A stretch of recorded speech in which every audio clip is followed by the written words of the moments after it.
妈，我想家了。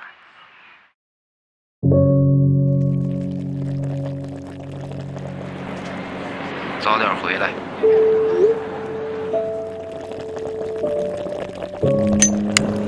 哎呀，好久不见。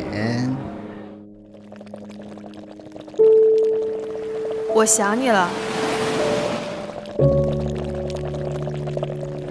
我不想一个人。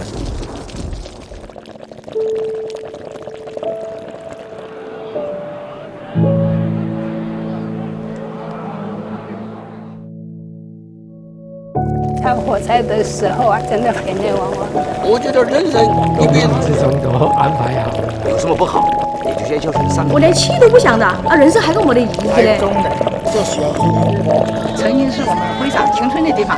难得，那天是我人生的最低点。还是一个挺摇滚的活。4个火锅，2个锅砍配。这个是我觉得火锅最大的魅力。